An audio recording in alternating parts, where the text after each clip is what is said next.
नमस्कार साथियों, राजस्थान इंस्टीट्यूट के ऑनलाइन प्लेटफॉर्म पर आपका स्वागत एवं अभिनंदन है। साथियों, हम साइकोलॉजी में जो है आपको मनोविज्ञान का विकास और जो है उसकी शाखाओं के बारे में पढ़ा चुके हैं। तो आज हम बात करने वाले हैं मनोविज्ञान के संप्रदाय। तो कुछ संप्रदायों की हम बात करेंगे। तो मैंने सोचा है कि आपको हैंड रिटन नोट से पढ़ाया जाए, जिससे कि आपका सिलेबस जो है बहुत जल्द करवाया जाए, जिससे कि आप जो है एग्जाम में आसानी से सफलता प्राप्त कर सकें। क्योंकि आपको जब मैं हैंड रिटन नोट से पढ़वाऊंगा तो आपके लिए पीडीएफ भी मैं सेम टू सेम दे दूंगा, जिससे अभ्यर्थियों को कोई पढ़ने में परेशानी नहीं होगी, ना ही कोई बुक का सहारा लेना पड़ेगा। सेम टू सेम जो है आप नोट्स पढ़ें और नोट्स को पढ़ करके आप आसानी से सिलेक्शन ले सकते हैं। क्योंकि मैंने भी जो है इन्हीं नोट्स को जो है काफी अध्ययन करके जो है बनाए हैं। तो आप इन्हीं नोट्स को पढ़ोगे तो आसानी से जो है लैब असिस्टेंट एग्जाम को क्रैक कर पाओगे। तो आज का हमारा टॉपिक रहेगा मनोविज्ञान की जो है यहाँ पर जो है संप्रदाय के बारे में पढ़ेंगे, मनोविज्ञान के संप्रदाय। अब देखिए, सबसे पहला जो संप्रदाय है मनोविज्ञान का वो है संरचनावादी संप्रदाय। संरचनावादी संप्रदाय की हम बात करेंगे तो यहाँ पर जो है इसके जनक कौन थे? विलियम वुंड थे। 1879 ईस्वी में विलियम वुंड के द्वारा संरचनावादी संप्रदाय जो है प्रतिपादित किया गया था। अब इसमें क्या है, देखिए, संरचनावादी संप्रदाय में लिप्जिंग नामक स्थान पर जो है जर्मनी में पहली प्रयोगशाला जो है फर्स्ट लैब, तो मनोविज्ञान की प्रथम लैब जो स्थापित की गई थी, कहां पर स्थापित की गई थी? लिप्जिंग नामक स्थान पर जर्मनी में स्थापित की गई थी। इस संप्रदाय का जो विकास है वो विलियम वुंड के शिष्य थे टिचनर तथा एडवर्ड। टिचनर और एडवर्ड के द्वारा जो है इसका विकास किया गया। तो संरचनावादी संप्रदाय जो है इसका विकास किसने किया था? टिचनर और एडवर्ड, जो कि विलियम वुंड के शिष्य थे। इन दोनों के द्वारा जो है संरचनावादी संप्रदाय का विकास किया गया। लिप्जिंग नामक स्थान पर फर्स्ट लैब जो है स्थापित की गई थी, कहां पर? जर्मनी में। और कार्ल मार्क्स यूनिवर्सिटी थी, उस कार्ल मार्क्स यूनिवर्सिटी में जो है यहाँ पर ये स्थापित की गई थी। तो ये आपको ध्यान रखना है, कौन सी यूनिवर्सिटी थी जहां पर ये फर्स्ट लैब जो है स्थापित की गई थी? Karl Marx University. Karl Marx University जो थी वहां पर जो है ये फर्स्ट लैब जो है स्थापित यूनिवर्सिटी में स्थापित की गई थी। तो ये आपको ध्यान रखना है। लिप्जिंग नामक स्थान 1879 में स्थापित की गई। ये मैंने जो है आपको पहले भी बता दिया था कि लिप्जिंग नामक स्थान पर मनोविज्ञान की पहली प्रयोगशाला स्थापित की गई थी। तो ये आपको यहाँ पर जो है ध्यान रखना है। अब यहाँ पर आप देखोगे साथियों, इस विचार के अनुसार प्राणी में जो है छोटे छोटे प्रत्यय, प्रत्यय का मतलब होता है विचार, कॉन्सेप्ट्स, थॉट्स। तो यहाँ पर जो है छोटे छोटे प्रत्यय मिलकर के जो है एक संगठित प्रकार की संरचना का निर्माण जो है करते हैं। मतलब इसमें क्या होता है कि प्राणी में छोटे छोटे संप्रत्यय जो होते हैं वो मिलते हैं और मिलकर के पूरे प्राणी के शरीर का निर्माण यहाँ पर, पूरी संरचना का निर्माण यहाँ पर हो जाता है। छोटे छोटे जो है प्रत्यय के द्वारा ही, छोटे छोटे विचार से ही जो है आपका पूरा शरीर जो है बन रहा है। तो यहाँ पर ये संरचनावादी नाम से ही पता चल रहा है, संरचना का यहाँ पर प्राणी की संरचना का निर्माण हो रहा है, इसलिए इसको संरचनावादी संप्रदाय हम कहते हैं। तो यहाँ पर जो है संरचनावादी संप्रदाय में आपको दो तीन बात याद रखनी है। संरचनावादी संप्रदाय के जनक कौन थे? विलियम वुंड थे। कब दिया गया ये? 1879 में। संरचनावादी संप्रदाय जो है इसमें बताया गया है कि लिप्जिंग नामक स्थान पर जो है पहली प्रयोगशाला, लिप्जिंग नामक स्थान कहां पर है? जर्मनी में। तो यहाँ पर पहली प्रयोगशाला स्थापित की गई थी और इसका विकास जो किया गया था विलियम वुंड के शिष्य टिचनर और एडवर्ड के द्वारा किया गया। और इसमें क्या होता है, प्राणी में छोटे छोटे प्रत्यय जो हैं वो मिलते हैं और मिलकर के जो है पूरी संरचना का निर्माण यहाँ पर होता है। तो ये यहाँ पर हो गया संरचनावादी संप्रदाय। आगे हम यहाँ पर देखेंगे साथियों,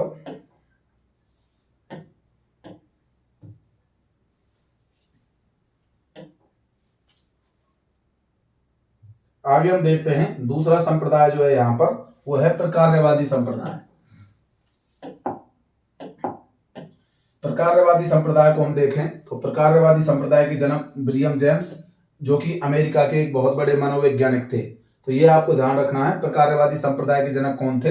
विलियम जेम्स थे, जो कि अमेरिका के एक जो है बहुत बड़े विद्वान थे।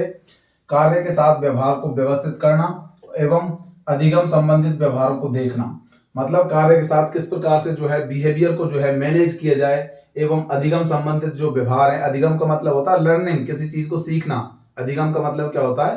किसी चीज को सीखना, लर्निंग करना। जैसे हम कक्षा में पढ़ते हैं तो हम किसी चीज को लर्न करते हैं, सीखते हैं अध्यापक के द्वारा, तो उसको हम कहते हैं अधिगम। तो अधिगम संबंधी जो व्यवहार हैं उनको देखने के लिए जो है ये प्रकार्यवादी संप्रदाय यहाँ पर दिया गया था। इस संप्रदाय का जो विकास किया गया एवं विशेष प्रचलन में जो लाने का श्रेय दिया गया है वो जॉन डीवी को जाता है। जॉन डीवी भी कहाँ के रहने वाले थे? अमेरिका के थे। तो अमेरिका के जॉन डीवी को जो है यहाँ पर प्रकारवादी संप्रदाय का विकास करने का श्रेय यहाँ पर दिया जाता है। ये क्वेश्चन कई बार पूछा गया है कि निम्न में से प्रकारवादी संप्रदाय को विकास में लाने का श्रेय अर्थात उसको जो है विशेष प्रचलन में लाने का श्रेय किस मनोवैज्ञानिक को दिया गया है? यहाँ पर जॉन डीवी को दिया गया है। इसके जनक ध्यान रखना है, प्रकारवादी संप्रदाय के जनक कौन है? विलियम जेम्स को प्रकारवादी संप्रदाय का जनक यहाँ पर कहा जाता है। आगे हम देखते हैं यहाँ पर साथियों मनोविश्लेषण संप्रदाय। तो यहाँ पर मैं आपको बता देता हूँ मनोविश्लेषण जो संप्रदाय है इसके बारे में पहले भी बता चुका हूँ कि सिगमंड फ्राइड के द्वारा इसको प्रतिपादित किया गया। मनोविश्लेषण संप्रदाय के जनक कौन है? इसके जनक है यहाँ पर सिगमंड फ्राइड। तो सिगमंड फ्राइड के द्वारा दिया गया। और सिगमंड फ्राइड कहाँ के रहने वाले थे? वियना ऑस्ट्रिया के थे। ऑस्ट्रिया एक देश है, तो वियना ऑस्ट्रिया के ये निवासी थे सिगमंड फ्राइड। 1900 ईस्वी में उन्होंने ये विचार दिया था। कब दिया था? 1900 में। तो ये आपको ध्यान रखना है 1900 ईस्वी में जो है ये विचार जो है सिगमंड फ्राइड के द्वारा दिया गया था। इस संप्रदाय में चेतना, चेतन, अर्धचेतन और अचेतन, इदम, अहम, पराअहम जैसे विशेष शब्दों का प्रयोग हुआ था तथा यह एक प्रकार से जो है यहाँ पर मानसिक तर्क का संप्रदाय है। मनोविश्लेषण नाम से ही पता चल रहा है, मनोविश्लेषण का मतलब जहां पर मन का या मस्तिष्क का जो है एक प्रकार का यहाँ पर जो है तर्क जो जिसमें सम्मिलित होता है उसको हम कहते हैं मनोविश्लेषण संप्रदाय। तो मनोविश्लेषण संप्रदाय में आपको ध्यान रखना है, क्या क्या ध्यान रखना है?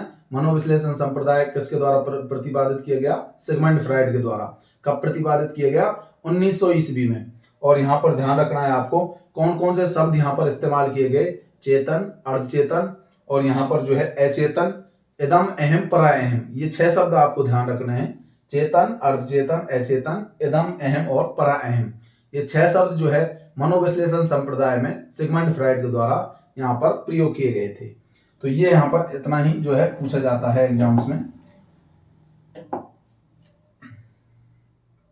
आगे यहाँ पर हम देखते हैं इस संप्रदाय में क्या बताया गया है। इस संप्रदाय को अधिक विकसित करने का श्रेय जुंग और उसके शिष्य अन्ना फ्राइड को जाता है। तो यहाँ पर जो है जुंग के द्वारा जो है इसको यहाँ पर जुंग एक जो है जुंग जो इसके शिष्य थे अन्ना फ्राइड। जुंग के शिष्य कौन थे? अन्ना फ्राइड। जुंग की एक पुत्री अन्ना फ्राइड थे। तो यहाँ पर इनके शिष्य जुंग थे और जुंग की जो पुत्री थी अन्ना फ्राइड, उन अन्ना फ्राइड के द्वारा जो है यहाँ पर इस संप्रदाय को अधिक विकसित करने का श्रेय दिया जाता है। तो ये आपको यहाँ पर ध्यान रखना है। ये किसके शिष्य थे? जुंग जो थे ये सिगमंड फ्राइड के शिष्य थे और जो जुंग की जो बेटी थी उनका नाम था अन्ना फ्राइड। अन्ना फ्राइड के द्वारा यहाँ पर जो है मनोविश्लेषण संप्रदाय को विकसित करने का श्रेय यहाँ पर दिया जाता है। नेक्स्ट यहाँ पर संप्रदाय आपसे पूछा जा सकता है व्यवहारवादी संप्रदाय। और इस व्यवहारवादी संप्रदाय के जनक कौन थे? जेबी वाटसन थे। ये भी कहाँ के रहने वाले थे? अमेरिका के रहने वाले थे। देखिए मैं आपको बता देता हूँ अमेरिका आपको काफी जगह मिलेगा क्योंकि मनोविज्ञान के जो मैक्सिमम जो कॉन्सेप्ट हैं वो अमेरिका से ही जो है प्रतिपादित की गए हैं। अमेरिका के जो मनोवैज्ञानिक हैं उन्होंने ही मनोविज्ञान को सबसे ज्यादा विकास में लाया है। तो मनोविज्ञान की सबसे ज्यादा जो विकास की जो गति हुई है वो यहाँ पर अमेरिका से ही हुई है। तो अमेरिका यहाँ पर जो है ज्यादातर जो मनोवैज्ञानिक थे वो अमेरिका के रहने वाले थे। तो ये आपको ध्यान रखना है। मैंने आपको बताया है कि मनोविज्ञान क्या है? व्यवहार का अध्ययन ही मनोविज्ञान है वर्तमान में 20वीं शताब्दी में। तो मैंने आपको पहले भी बता दिया है कि जेबी वाटसन जो है व्यवहारवादी संप्रदाय के जनक कहलाते हैं और ये अमेरिका के रहने वाले थे। इस संप्रदाय के अनुसार व्यक्ति का व्यवहार सदैव कैसा होता है? एक सकारात्मक व्यवहार होता है तथा आवश्यकता के अनुसार इसमें परिस्थिति के आधार पर जो है परिवर्तन भी लाया जा सकता है। यह जो है आज भी प्रचलित है। मतलब मनुष्य का जो व्यवहार होता है हमेशा पॉजिटिव की ओर जो है जाता है और यहाँ पर जो है आवश्यकता के अनुसार उसके व्यवहार में परिवर्तन भी आते रहते हैं। तो मनुष्य का व्यवहार जो है स्थायी नहीं होता है, इसमें परिवर्तन आते रहते हैं। समय के साथ उसका व्यवहार भी चेंज होता रहता है। इस संप्रदाय को विशेष रूप से जो है इवान पेट्रोविच, पावलोव, सीएल हल, स्किनर, थॉर्नडाइक आदि लोगों ने समर्थन दिया था। तो यहाँ पर ध्यान रखना है जो जेबी वाटसन थे इन्होंने व्यवहारवादी संप्रदाय दिया। व्यवहारवादी संप्रदाय जो है एक व्यक्ति के व्यवहार के बारे में बात करता है और ये हमेशा सकारात्मक बात करता है। और यहाँ पर जो है जेबी वाटसन का सहयोग समर्थक कौन कौन थे, सहयोगी कौन कौन थे यहाँ पर, इवान पेट्रोविच था, स्किनर, पावलोव, सीएल हल, थॉर्नडाइक। इन सभी के हम जो है सिद्धांतों के बारे में आगे पढ़ेंगे। तो यहाँ पर फिलहाल के लिए जो है इवान पेट्रोविच, पावलोव, सीएल हल, स्किनर, थॉर्नडाइक आदि लोगों ने जो है इसका प्रबल समर्थन किया था। तो यहाँ पर ये व्यवहारवादी संप्रदाय हो गया जिसके जो है जनक कौन थे, जेबी वाटसन। अगला यहाँ पर हम देखते हैं अगला संप्रदाय। यहाँ से अक्सर जो है एग्जाम में क्वेश्चन पूछे जाते हैं।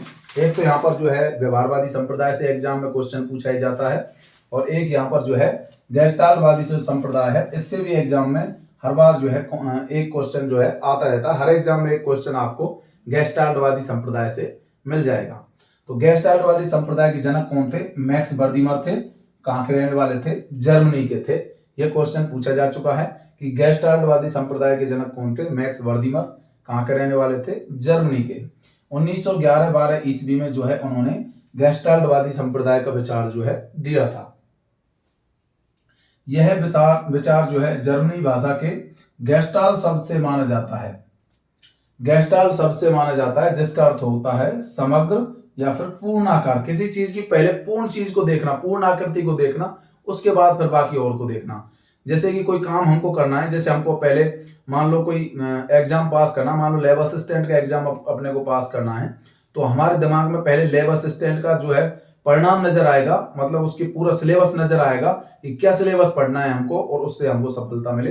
पहले लैब असिस्टेंट का पूरा विचार हमारे दिमाग में आ जाएगा कि ये सिलेबस आपको पढ़ना पड़ेगा और उस सिलेबस के बाद पढ़ने के बाद आप एग्जाम सेलेक्ट हो जाओगे और सेलेक्ट होने के बाद आपका जॉब मिलेगा। तो ये पूर्ण आकृति या पूर्ण समग्र चीजें जो हैं उसमें आपको पहले ही दिख जाती हैं। तो इस वजह से इस सिद्धांत को हम समग्र या पूर्णाकार का सिद्धांत भी यहाँ पर कह देते हैं। तो समग्र या पूर्णाकार का सिद्धांत जो है इसको यहाँ पर कहा जाता है। तो ये यहाँ पर आपको ध्यान रखना है। तो समग्र या पूर्णाकार जो है गेस्टाल शब्द का मतलब होता है। तो गेस्टाल शब्द का क्या अर्थ है, ये कई बार पूछा भी जा चुका है एग्जाम्स में, ये आपको ध्यान रखना है। गेस्टाल्ट शब्द का मतलब होता है समग्र या फिर पूर्णाकार। ये आपको ध्यान रखना है, समग्र या पूर्णाकार। तो ये यहाँ पर गेस्टाल शब्द आपको ध्यान रखना होगा। इस संप्रदाय को देते समय इस बात का खंडन किया कि प्राणी प्रयास व त्रुटि से सीखता है। देखिए थॉर्नडाइक का प्रयोग हम पढ़ेंगे जिसमें बताया जाएगा आपको कि प्राणी जो है बार बार प्रयास करता है, असफल होता है, मतलब उसमें कोई त्रुटि आती है, फिर दोबारा से प्रयास करता है, फिर असफल होता है, फिर प्रयास करता है, असफल होता है, अंत में जो है वो सफल भी हो जाता है। तो थॉर्नडाइक ने बताया था कि प्राणी प्रयास और त्रुटि से सीखता है। त्रुटि का मतलब बार बार गलतियां करेगा, तो प्रयास करेगा, फिर त्रुटि मतलब गलतियां करेगा। तो बार बार प्रयास और त्रुटि करने से व्यक्ति में एक जो है एक समझ विकसित हो जाती है, मतलब उससे कहते हैं प्रयास और त्रुटि का सिद्धांत। तो प्रयास और त्रुटि से सीखने के बारे में किसने कहा था, थॉर्नडाइक ने कहा था। लेकिन गेस्टाल्टवादी जो संप्रदाय है इस बात का खंडन करता है कि प्राणी प्रयास और त्रुटि से सीखता है। तो गेस्टाल्टवादी संप्रदाय कहता है कि प्राणी प्रयास और त्रुटि से नहीं सीखता है, उस बात का ये खंडन करता है कि प्राणी प्रयास और त्रुटि से जो है सीखता है, इस बात का खंडन करता है। तो गेस्टाल्टवादी संप्रदाय के अनुसार प्राणी प्रयास और त्रुटि से नहीं सीखता है। तो इस बात का इस संप्रदाय ने जो है यहाँ पर खंडन किया था, ये आपको ध्यान रखना है।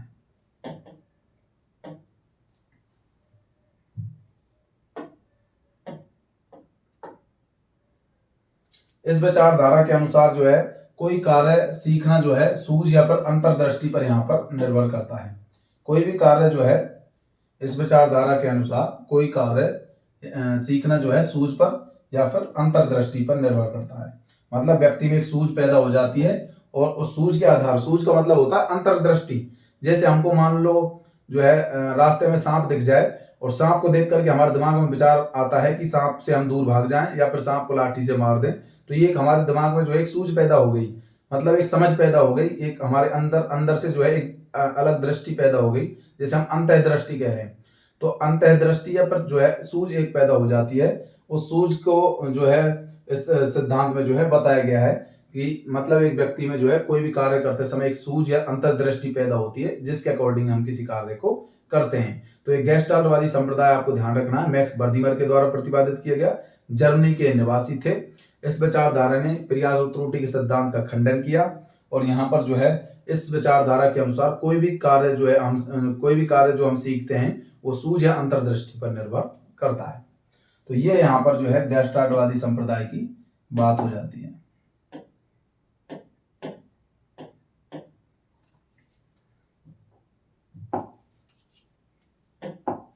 अगला यहाँ पर हम देखेंगे, देखिए इस संप्रदाय की यहाँ पर एक बात है वो आपको समझा देता हूं एक एग्जाम्पल के द्वारा।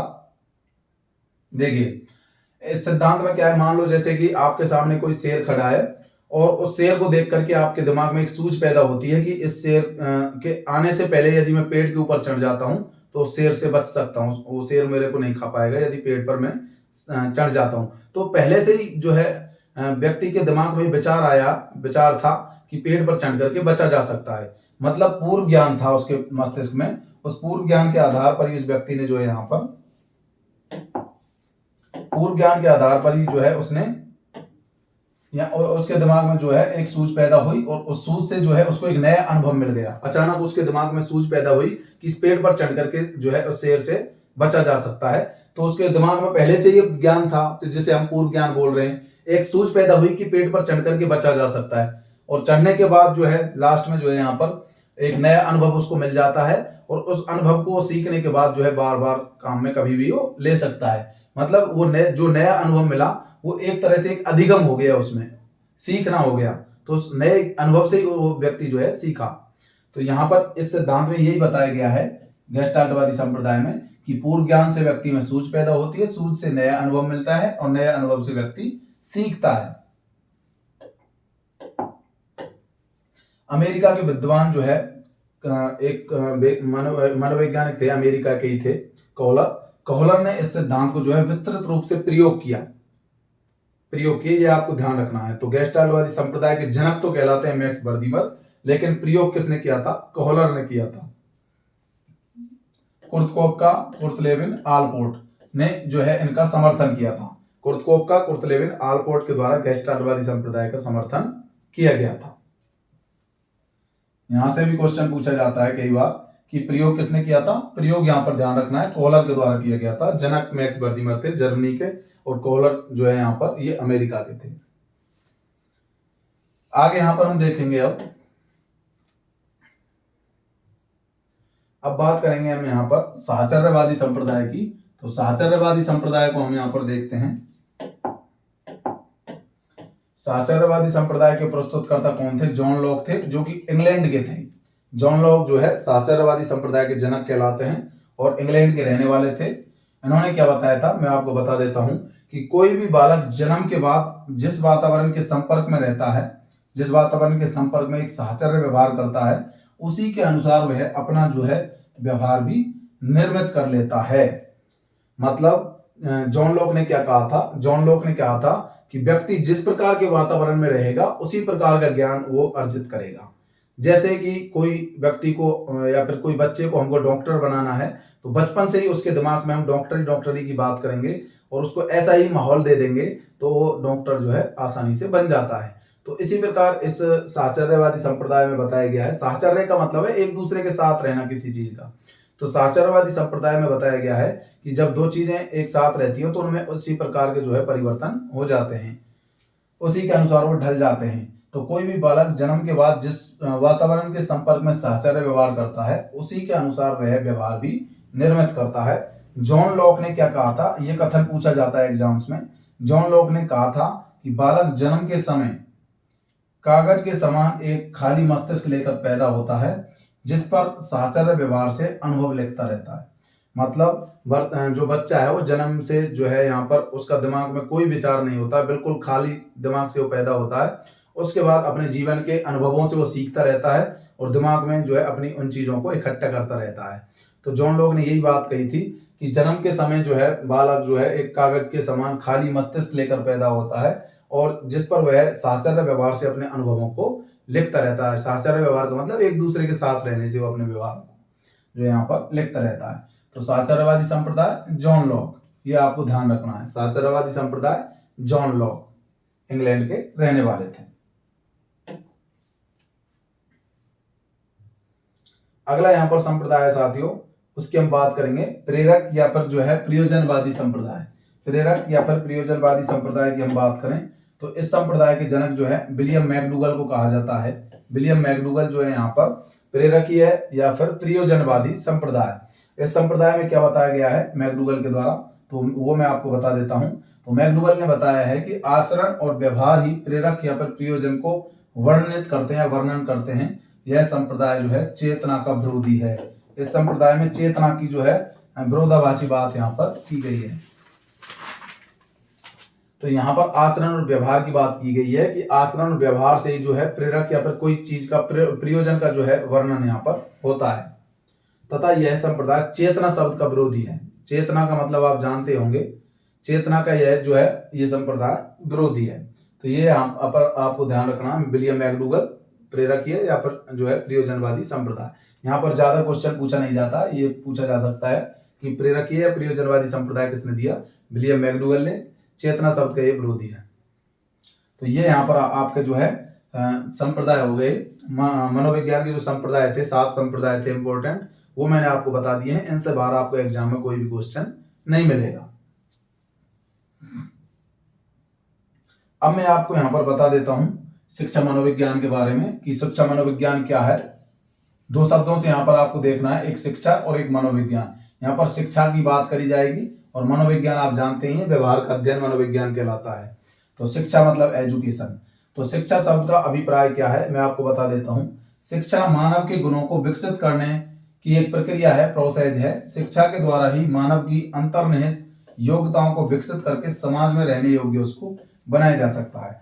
शिक्षा मानव की जो है योग्यता है, उसके अंदर की जो योग्यताएं हैं वो शिक्षा के द्वारा ही व्यक्ति व्यक्त कर सकता है। और ये जो योग्यताएं हैं ये हर व्यक्ति में होती हैं, जिसको हम जो है इस शिक्षा मनोविज्ञान के माध्यम से जो है लोगों को दिखाते हैं। और समाज में रहने योग्य हम जो बनते हैं इस शिक्षा मनोविज्ञान के कारण ही बनते हैं। तो हमारे अंतर्निहित योग्यताओं के कारण ही हम समाज में जो है रहने योग्य बनते हैं। शिक्षा और मनोविज्ञान 2 शब्दों से यहाँ पर शिक्षा मनोविज्ञान शब्द जो है बना है। शिक्ष प्लस ए, इसका संधि विच्छेद आप करोगे तो शिक्ष और ए मिलकर के शिक्षा बनता है। शिक्षा का मतलब सीखने और सिखाने की प्रक्रिया। शिक्षा का मतलब ये नहीं है कि खुद ही खुद सीखना या फिर किसी को सिखाना, दोनों होता है। सीखना और सिखाना दोनों ही शिक्षा का अर्थ यहाँ पर होता है। अर्थात इसका अर्थ हम सामान्य रूप से कह सकते हैं कि परिमार्जित या प्रकाशित करने की क्रिया। परिमार्जित का मतलब हमारे जो ज्ञान है उसको शुद्ध करने की प्रक्रिया शिक्षा कहलाती है। हमारे अंदर जो पहले से जो ज्ञान उपस्थित है उसको परिमार्जित का मतलब जो है शुद्ध करने की एक प्रक्रिया है। तो यहाँ पर शिक्षा के माध्यम से ही मनुष्य का जो व्यवहार है वो चेंज होता है, उसमें जो है परिमार्जन होता है, प्रकाशन होता है। परिमार्जन जो है व्यक्ति के व्यवहार में होता है। ठीक है, तो ये आपको ध्यान रखना है, परिमार्जन व्यक्ति के व्यवहार में यहाँ पर होता है। तो ये शिक्षा मनोविज्ञान के द्वारा ही, शिक्षा के द्वारा ही संभव हो पाता है। तो यहाँ पर आप देखोगे, देखिए साथियों, एजुकेशन जो शब्द है वो 2 शब्दों से यहाँ पर बना है, एक एजुकेशन और एक एजुकेयर। तो यहाँ पर ध्यान रखना है आपको, एजुकेशन शब्द 2 शब्दों से यहाँ पर मिलकर के बना है। एजुकेशन 2 शब्दों से मिलकर के यहाँ पर बना है एजुकेशन शब्द। एक तो है यहाँ पर जो है एजुकेशन,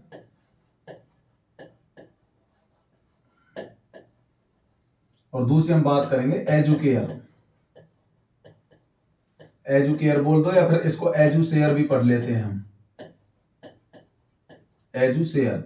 एजुकेशन जो 2 शब्दों से मिलकर के बना है, ई प्लस ड्यूको, ई और ड्यूको शब्द से, ई और ड्यूको।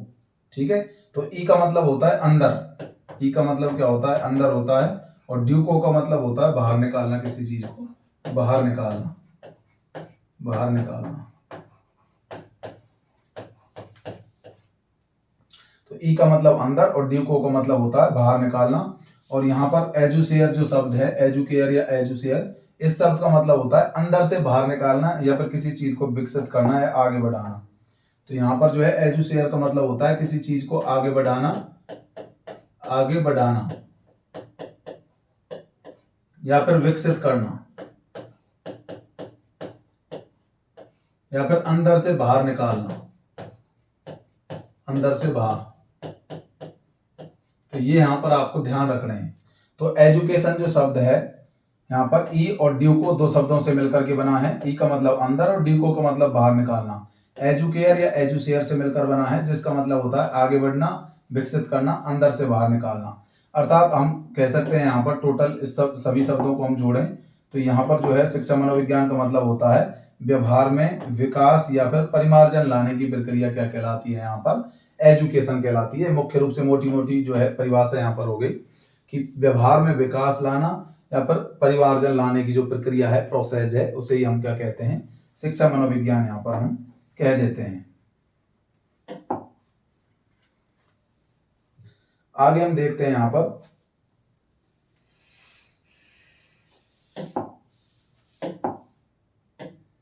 अब यहाँ पर देखेंगे सामान्यतः जो है यहाँ पर देखिए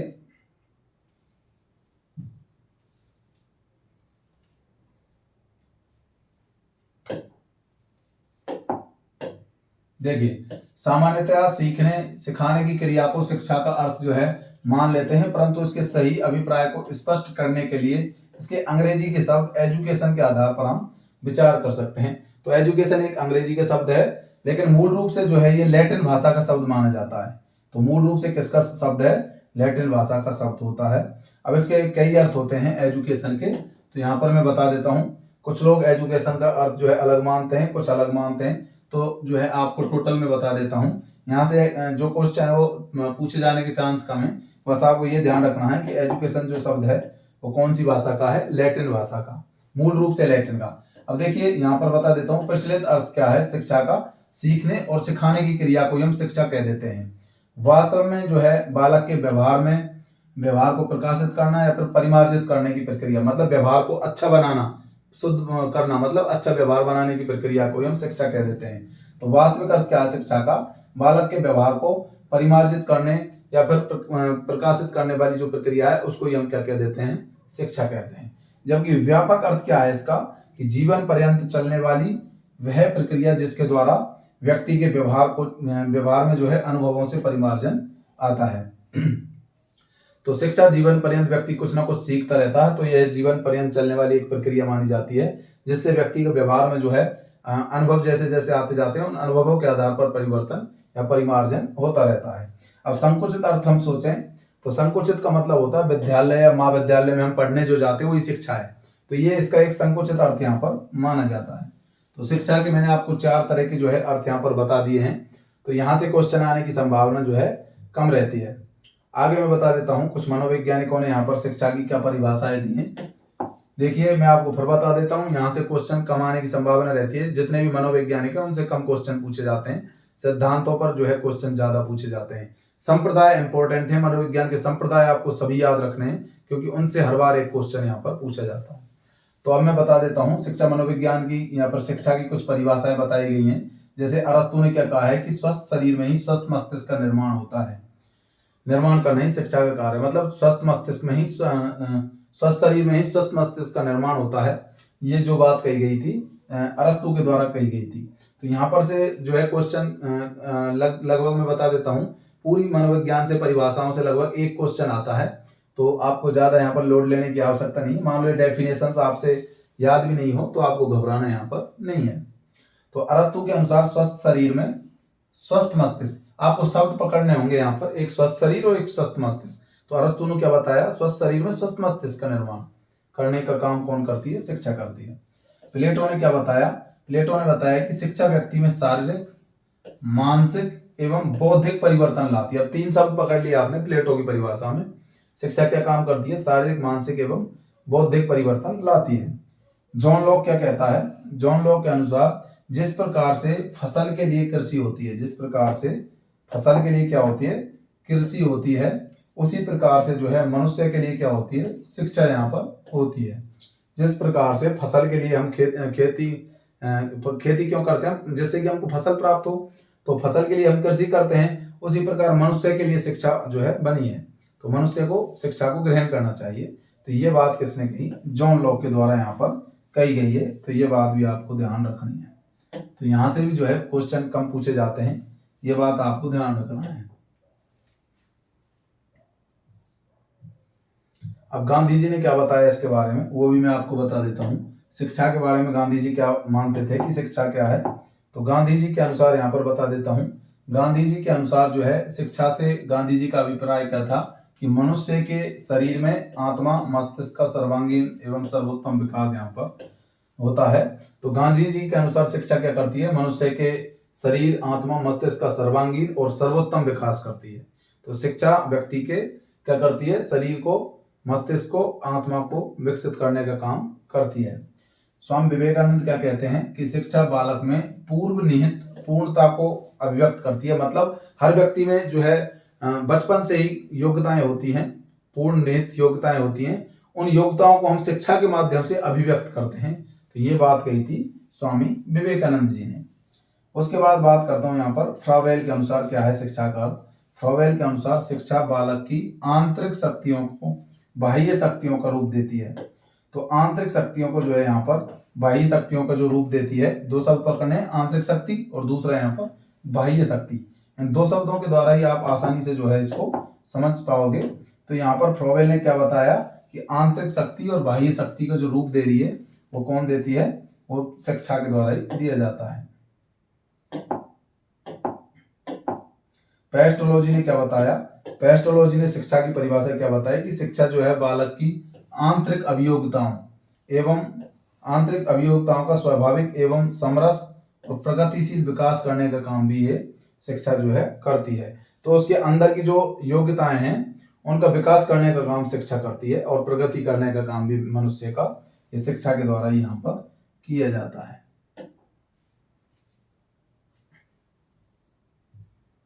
अब यहाँ पर हम देखते हैं साथियों कोल्सनिक क्या कहते हैं शिक्षा के बारे में।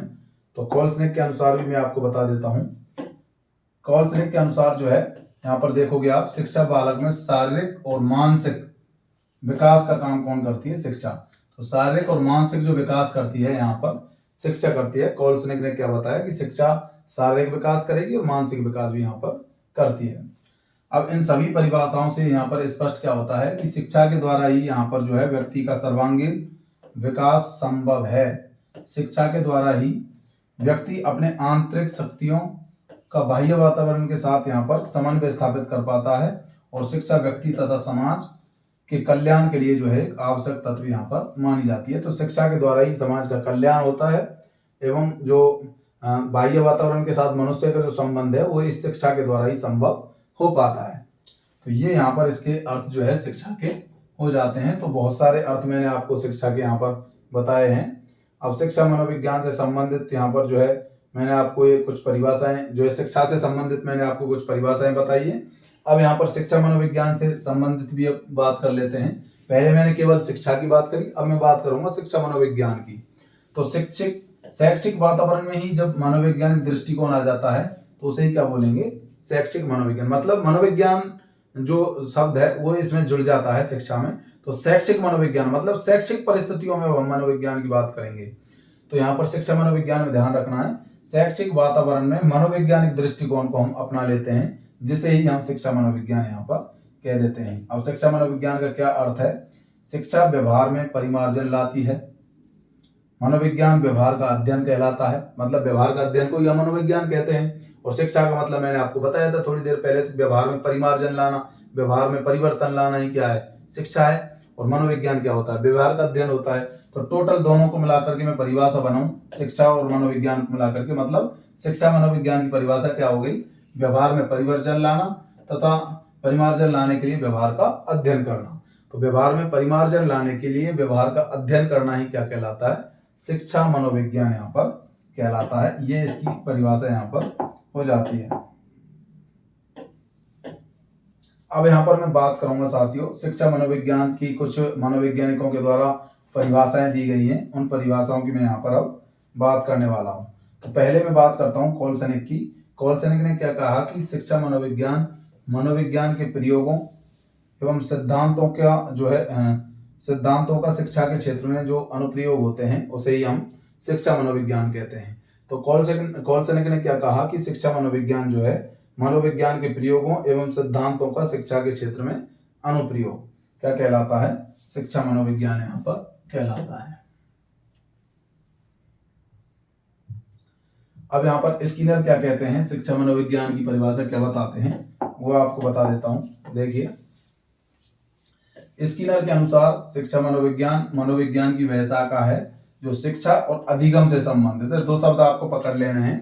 तो शिक्षा मनोविज्ञान, स्किनर ने क्या बताया शिक्षा मनोविज्ञान की परिभाषा, कि शिक्षा मनोविज्ञान मनोविज्ञान की वह शाखा है, वह ब्रांच है जो कि शिक्षा और अधिगम दोनों से जो संबंध रखती है वो क्या कहलाती है, शिक्षा मनोविज्ञान। क्रो एंड क्रो क्या कहते हैं कि शिक्षा मनोविज्ञान जो है व्यक्ति के जन्म से लेकर के वृद्धावस्था तक के अनुभवों का वर्णन और व्याख्या करना है। मतलब जब व्यक्ति जन्म लेता है और जब तक वृद्ध होता है, जन्म से लेकर के वृद्धावस्था तक के अनुभवों का वर्णन जो है वो इस शिक्षा मनोविज्ञान के माध्यम से ही किया जाता है। तो ये क्रो एंड क्रो की डेफिनेशन है शिक्षा मनोविज्ञान के बारे में। आगे यहाँ पर देखते हैं स्टीफन क्या कहते हैं शिक्षा मनोविज्ञान के बारे में, कि शिक्षा मनोविज्ञान बालक के क्रमबद्ध शैक्षिक विकास का अध्ययन है। क्रमबद्ध शैक्षिक विकास का मतलब जन्म से लेकर के मृत्यु तक का, मतलब जब तक व्यक्ति सीखता रहता है उस क्रम के अनुसार ही जो है यहाँ पर शिक्षा मनोविज्ञान की यहाँ पर स्टीफन के द्वारा परिभाषा यहाँ पर बताई गई है। उपरोक्त परिभाषाओं के आधार पर यह कह सकते हैं कि शिक्षा और मनोविज्ञान जो है यहाँ पर कि परस्पर संबंध को दर्शाता है। परिभाषाओं से कुछ हमको जो है स्पष्ट यहाँ पर क्या क्या बातें होती हैं उनकी अब मैं यहाँ पर बात करता हूँ।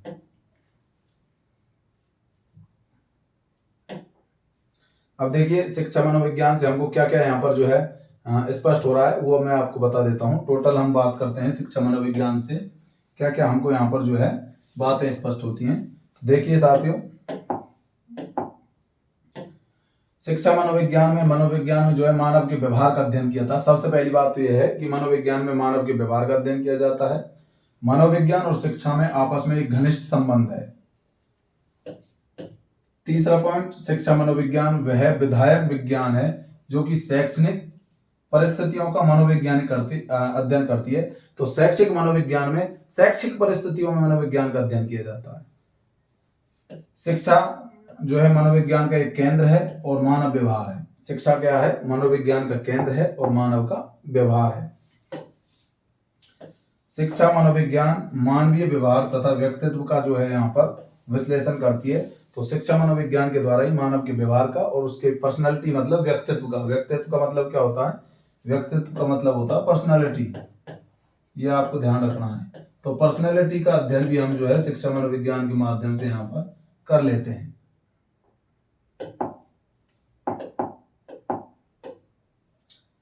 शिक्षा मनोविज्ञान जो है यहाँ पर शिक्षा जो है मानव व्यवहार में परिवर्तन करके उसके अच्छा बनाने का प्रयास करने का काम भी, मानव के व्यवहार को बदलती है शिक्षा और उसके व्यवहार को अच्छा कर देती है।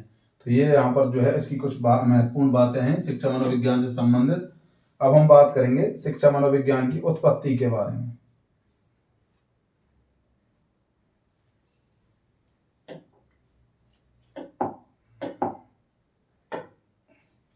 देखिए शिक्षा मनोविज्ञान की उत्पत्ति कैसे हुई उसके बारे में बात करने वाले हैं।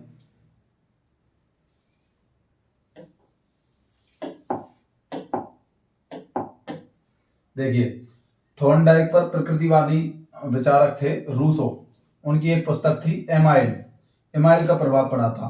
तो थॉर्नडाइक पर रूसो की पुस्तक एमाइल का प्रभाव पड़ा था। एमाइल जो है रूसो का एक उपन्यास माना जाता है जिसमें इन्होंने एक बालक और बालिका की कहानी जो है मनोविज्ञान को केंद्रित करते हुए जो है शिक्षा प्राप्ति के संदर्भ में लिखी और एक विचार दिया कि बालक एक पुस्तक के समान होता है। उसे आद्योपान का मतलब होता है शुरू से लेकर अंत तक। तो आद्योपान तक बालक का अध्ययन करना चाहिए, पढ़ना चाहिए। इसी कारण शिक्षा में जो है मनोवैज्ञानिक दृष्टिकोण लाने का श्रेय रूसो को जाता है। तो शिक्षा के क्षेत्र में जो है यहाँ पर मनोवैज्ञानिक जो दृष्टिकोण लाए थे वो रूसो ही सबसे पहले लाए थे। उन्होंने अपनी पुस्तक एमाइल में जो है एक बालक और एक बालिका की कहानी के बारे में बताया है। तो एक बालक और बालिका की कहानी के बारे में बताया है और उन्होंने जो है शिक्षा में जो मनोविज्ञान का प्रयोग है सबसे पहले रूसो के द्वारा ही किया गया था। तो रूसो का आपको ध्यान रखना है। रूसो ने कहा था कि एक बालक को हमको जन्म से लेकर के उसकी मृत्यु तक का हमको अध्ययन करना चाहिए, तब हम जो है अच्छी तरह से मनोविज्ञान को समझ पाएंगे। तो ये रूसो का आपको ध्यान रखना है। इन्होंने एक पुस्तक लिखी थी एमाइल। तो ये एमाइल जो पुस्तक थी वो किसकी थी, रूसो की ये पुस्तक थी एमाइल। ये पूछा जाता है कई बार। शिक्षा मनोविज्ञान के आधार पर शिक्षक प्रशिक्षणों की जो शुरुआत की गई थी, शिक्षा मनोविज्ञान के आधार पर शिक्षक प्रशिक्षणों की शुरुआत जो है 1900 ईस्वी में की गई थी अमेरिका से। तो ज्यादातर चीजों की जो शुरुआत हुई है वो अमेरिका से ही हुई है, ये आपको ध्यान रखना है यहाँ पर।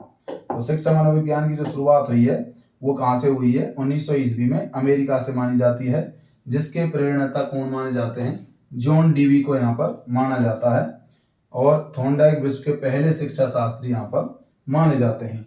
तो शिक्षा मनोविज्ञान के आधार पर शिक्षण प्रशिक्षण मतलब शिक्षक प्रशिक्षण जो टीचर्स की जो ट्रेनिंग थी उनकी शुरुआत 1900 में सबसे पहले अमेरिका से हुई थी, और जिसके प्रणेता जॉन डीवी को यहाँ पर जो है माना जाता है। थॉर्नडाइक विश्व के पहले शिक्षा शास्त्री माने जाते हैं। तो ये भी यहाँ पर पूछा जा सकता है कि सबसे पहले जो मनोविज्ञान के शिक्षा शास्त्री कौन थे? थॉर्नडाइक थे।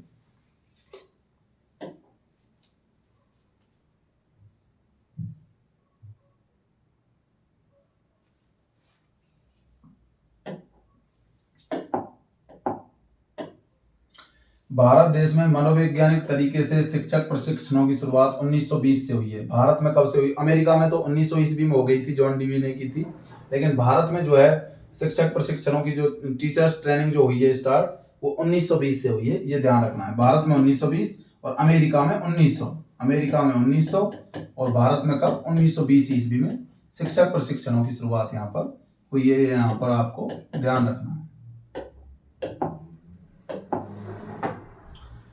एक बालक के विकास के दृष्टिकोण से वह संपूर्ण विषय वस्तु जो मनोवैज्ञानिक तरीके से जानी जाती है, शिक्षा मनोविज्ञान का एक क्षेत्र है, तथा जैसे कि बाल विकास, अधिगम, अभिप्रेरणा, व्यक्तित्व, बुद्धि, व्यक्तिगत विभिन्नताएं, मानसिक स्वास्थ्य, शिक्षण अधिगम की प्रक्रिया, मापन, मूल्यांकन, तो ये सभी चीजें शिक्षा मनोविज्ञान में पढ़ी जाएंगी। इनको हम आगे पढ़ेंगे, जैसे कि बाल विकास, अधिगम, अभिप्रेरणा, व्यक्तित्व, बुद्धि, व्यक्तिगत विशेषताएं, मानसिक स्वास्थ्य और शिक्षा अधिगम की प्रक्रिया, मापन, मूल्य। तो शिक्षा मनोविज्ञान में इन सभी टॉपिक्स को हम पढ़ेंगे विस्तार से, जिससे कि आपको कई क्वेश्चन यहाँ पर जो है देखने को इनसे मिलेंगे। तो सबसे ज्यादा ये इम्पोर्टेंट क्वेश्चन जो है ये यहीं से पूछे जाते हैं। आधुनिक शिक्षा मनोविज्ञान के अनुसार शिक्षा मनोविज्ञान के प्रमुख क्षेत्र हैं मानसिक स्वास्थ्य, ये भी शिक्षा मनोविज्ञान का एक महत्वपूर्ण क्षेत्र होता है, मानसिक स्वास्थ्य। तो यहाँ पर आप देखोगे क्या क्या होता है इनमें। देखिए मानसिक स्वास्थ्य के बारे में हम देखते हैं। मानसिक स्वास्थ्य ये भी शिक्षा मनोविज्ञान का एक क्षेत्र होता है। मानसिक स्वास्थ्य में क्या है? बालक के मानसिक स्वास्थ्य के अनुसार ही उसकी मानसिक प्रक्रियाओं जैसे कि संवेदना, अवधान, स्मरण शक्ति, प्रत्यक्षीकरण, चिंतन शक्ति, तर्क, कल्पना शक्ति, प्रत्यय का मतलब विचार, विचारों का निर्माण, अनुमान शक्ति जैसे कि मानसिक प्रक्रियाओं का अध्ययन, ये मानसिक स्वास्थ्य का मतलब मस्तिष्क से रिलेटेड, अर्थात आपके विचारों से, तर्कों से रिलेटेड जो बातें हैं उनका अध्ययन जो है हम मानसिक स्वास्थ्य में करते हैं। अधिगम प्रक्रिया मतलब यहाँ पर सीखने से संबंधित बात की जाएगी, अधिगम से संबंधित यहाँ पर वार्ता जो की जाएगी इसमें की जाएगी। तो अधिगम प्रक्रिया, इसमें अधिगम के सिद्धांतों के बारे में, नियमों के बारे में, अधिगम का स्थानांतरण, अधिगम को प्रभावित करने वाले कारक, इन सभी का अध्ययन हम अधिगम की प्रक्रिया में यहाँ पर करने वाले हैं।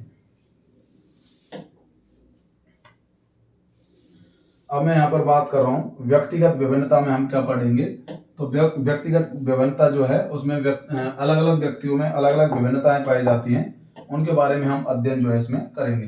तो बालकों की व्यक्तिगत विभिन्नताओं के आधार पर बालकों को किस प्रकार की शिक्षा दी जानी चाहिए, उनका पाठ्यक्रम किस प्रकार का होना चाहिए, शिक्षण विधियां किस प्रकार की होनी चाहिए, उनको पढ़ाने के लिए टीचिंग मेथड किस प्रकार के होने चाहिए, इन सभी का अध्ययन जो है हम व्यक्तिगत विभिन्नताएं जो है इनमें करते हैं। मतलब व्यक्तिगत विभिन्नताओं का मतलब हर व्यक्ति में अलग अलग विभिन्नताएं पाई जाती हैं। कोई इंटेलिजेंट है, कोई मूर्ख होता है, कोई मंदबुद्धि होता है, तो हर व्यक्ति में अलग अलग विभिन्नताएं पाई जाती हैं। कोई जल्दी सीख लेता है आसानी से कोई चीज को, कोई देरी से सीखता है। तो इन सभी विभिन्नताओं के बारे में हम इसमें पढ़ते हैं।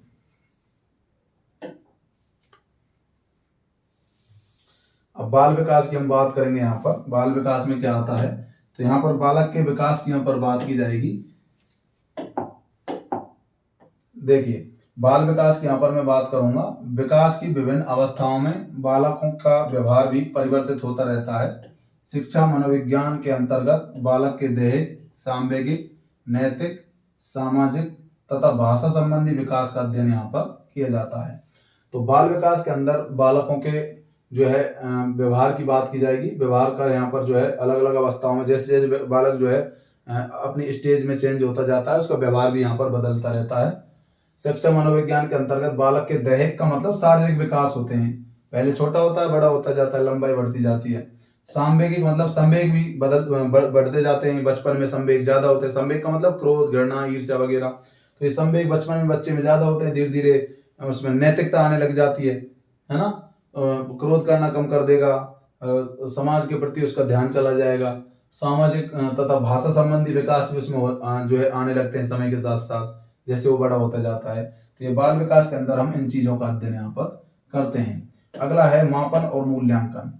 शिक्षा मनोविज्ञान जो है छात्रों के व्यवहार के बारे में, बुद्धि, निष्पत्ति, अभिवृत्ति, अभिरुचि, इनका मापन करने का काम ये करती है। इसके आधार पर उनके व्यवहार की भविष्यवाणी हम कर सकते हैं। तो शिक्षा मनोविज्ञान के आधार पर हम किसी बालक का मापन और मूल्यांकन यहाँ पर कर सकते हैं। तो इन सभी टॉपिकों को हम पढ़ेंगे, अभिवृत्ति, अभिरुचि, बुद्धि, निष्पत्ति, इन सभी के बारे में हम जानेंगे। अब देखिए शिक्षा मनोविज्ञान के उपयोग क्या क्या हैं, क्या उपादेयता है इसकी, उपादेयता या फिर उपयोग, अनुप्रयोग। देखिए साथियों, शिक्षा मनोविज्ञान के यहाँ पर क्या क्या उपयोग हैं, उपादेयता क्या क्या है इसकी। बालक को समझने के लिए भी हम शिक्षा मनोविज्ञान का काम में लेते हैं। शिक्षण अधिगम की प्रक्रिया में भी हम इसका उपयोग करते हैं। उपचारात्मक शिक्षण में, मापन और मूल्यांकन, इन सभी में हम शिक्षा मनोविज्ञान का प्रयोग करते हैं। शिक्षा मनोविज्ञान की उपादेयता से अभिप्राय क्या है कि उसको कहाँ कहाँ काम में हम ले रहे हैं, मतलब शिक्षा मनोविज्ञान का उपयोग हम कहाँ कहाँ कर रहे हैं। तो इसका मतलब ये होता है उपादेयता। उपादेयता का मतलब क्या है कि हम किसी जो है सब्जेक्ट को हम कहाँ कहाँ यूज ले रहे हैं दैनिक जीवन में, वो उसकी उपादेयता होगी। जैसे शिक्षा मनोविज्ञान को हम कहाँ कहाँ यूज कर रहे हैं, तो वो उसकी उपादेयता यहाँ पर हो जाती है। तो ये यहाँ पर जो है आज हमने जो है काफी टॉपिक्स आपको पढ़ा दिए हैं। तो यहाँ पर रेगुलर हम पढ़ेंगे तो बहुत जल्दी आपका सिलेबस यहाँ पर हो जाएगा। नेक्स्ट टॉपिक आपका जो रहेगा वो रहेगा बाल विकास। तो अब हम जो है नेक्स्ट टॉपिक में बाल विकास का अध्ययन यहाँ पर करने वाले हैं। ये आपका जो है आज मैंने जो है आपको मनोविज्ञान के संप्रदाय और शिक्षा मनोविज्ञान के बारे में विस्तृत जानकारी, कुछ मनोवैज्ञानिकों की परिभाषाएं मैंने आपको बताई हैं। यहाँ से सबसे ज्यादा इंपॉर्टेंट जो टॉपिक है वो है मनोविज्ञान के संप्रदाय। तो यहाँ से लगभग एक क्वेश्चन आपको मान के चलिए आपके एग्जाम में मिलेगा। तो साथियों वीडियो को लाइक करें, चैनल को सब्सक्राइब करें। लैब असिस्टेंट का कोर्स अभी तक आपने परचेज नहीं किया है तो जल्दी ही परचेज करें, जिससे कि आप जो है आपका कोर्स छूटे नहीं और समय पर आपको जो है यहाँ पर कोर्स जो है मिलता रहे, जिससे कि आप अपने एग्जाम को आसानी से क्रैक कर सकें। तो लैब असिस्टेंट 2023 का कोर्स अपनी ऐप में जो है लॉन्च हो चुका है। राजस्थान इंस्टीट्यूट ऐप को डाउनलोड करें, प्ले स्टोर पर आपको ये ऐप मिल जाएगी और कम्युनिटी पोस्ट में भी मैं आपको यहाँ पर ये इसकी लिंक जो है डाल दूंगा। तो राजस्थान इंस्टीट्यूट ऐप को डाउनलोड करना ना भूलें, डाउनलोड करें, जिससे कि आपको जो है ऐप में आपको नोट्स भी मिलेंगी साथ में और वीडियोज भी मिलेंगी। हैंड रिटन नोट्स से मैं आपको पढ़ाऊंगा, साइकोलॉजी पूरी करा दूंगा, उसके बाद में आपको पीडीएफ भी मैं यहाँ पर अवेलेबल करवा दूंगा। मात्र आपको यहाँ पर 1128 रुपये में ये कोर्स यहाँ पर आपको मिल रहा है। संपूर्ण कोर्स है, पूरी साइंस इसमें आपको मिलेगी, पूरी जीके आपको यहाँ पर जो है मात्र 1128 रुपये में मिल जाएगी। तो राजस्थान इंस्टीट्यूट ऐप को जो है प्ले स्टोर से डाउनलोड करें और वीडियो को लाइक करें, अपने सभी साथियों के से शेयर करना ना भूलें। जय हिंद, जय भारत।